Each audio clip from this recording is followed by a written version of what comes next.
Nous recevons aujourd'hui Solène Guézy, associée du cabinet Chatin et Associés. Bonjour Solène. Bonjour Alexis. La voiture autonome est l'avenir de l'automobile. Elle pose cependant de nouveaux enjeux en matière de responsabilité. Pourquoi vous y êtes intéressé? Est-ce que vous ne trouvez pas fascinant, Alexis, que bientôt vont être mis sur le marché des véhicules qui nous emmèneront partout en toute sécurité sans qu'on ait même à surveiller la route? Et puis, c'est vrai que je me suis toujours intéressée aux nouvelles technologies et puis à l'intelligence artificielle et aux questions que ça pose en termes juridiques et assurantiels, puisque ce sont les domaines dans lesquels j'interviens en tant qu'avocate. Et aujourd'hui, les véhicules autonomes, les questions qui se posent ne sont plus prospectives, puisque la mise sur le marché est imminente et que le Mhm. gouvernement en France vient d'autoriser l'expérimentation sur la voie publique en août dernier. Donc le gouvernement aurait une politique ambitieuse, volontariste en la matière, mais concrètement, en quoi consiste-t-elle? Le plan véhicule autonome fait partie des 34 priorités définies par le gouvernement dans ce qu'il a appelé la nouvelle France industrielle. Et son objectif, c'est d'avoir d'ici 2020 des véhicules autonomes accessibles Mhm. à tous et abordables. Donc les acteurs du plan sont en train de travailler à faire évoluer la réglementation pour permettre la mise sur le marché. Et d'ici 2018, il y aura la création d'un fonds de Mhm. garantie spécial. D'accord. Mais vous, Solène, vous êtes avocate, hein, donc concrètement sur le plan du droit, quels sont les enjeux? Les enjeux juridiques sont très importants. Il y a aussi des enjeux éthiques.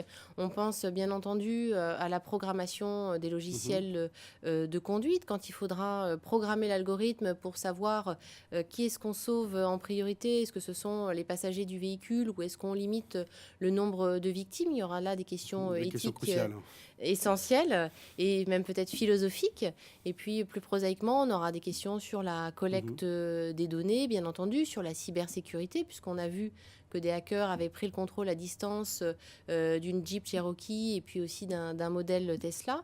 Et de manière plus générale, les questions de responsabilité pour savoir qui, in fine, sera responsable en cas d'accident.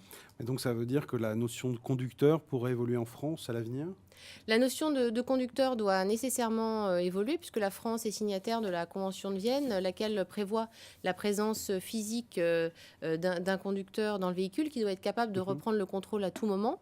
Alors qu'aux États-Unis, c'est une première mondiale, les autorités viennent d'indiquer qu'ils reconnaissaient à l'intelligence artificielle de la Mhm. Google Car la notion de conducteur. D'accord. Donc de notre côté, il faudra aussi qu'on fasse évoluer la réglementation.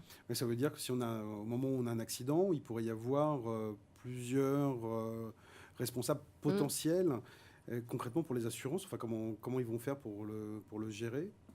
Et effectivement, on peut avoir d'autres protagonistes responsables indépendamment du conducteur ou du gardien du Mhm. véhicule, que sont le constructeur et puis le concepteur du logiciel. Donc, dans un premier temps, dans l'attente d'un régime spécial, on peut imaginer qu'une action fondée sur la garantie des produits défectueux à l'encontre du constructeur ou du concepteur du logiciel puisse prospérer. Les assureurs, ce qui va surtout changer, c'est le canal de distribution de l'assurance, puisque l'assurance sera davantage distribuée via les constructeurs qui offriront des packages voitures et assurances à leurs clients. Et donc vous, Solène Guézy, vous y croyez à la voiture sans chauffeur? Oui, bien sûr, parce que je pense que les véhicules autonomes, comme tous les robots d'ailleurs, vont nous rendre tellement de services au plan de la sécurité, au plan Mhm. du gain de temps que ça va permettre, qu'ils vont savoir se rendre indispensables, enfin, tout du moins tant qu'on ne saura pas se télétransporter. Donc en attendant de nous télétransporter dans une voiture sans chauffeur, je vous invite à vous télétransporter dans les prochaines vidéos du cabinet Chatin et Associés. Merci beaucoup, Solène Guézy. Merci Alexis.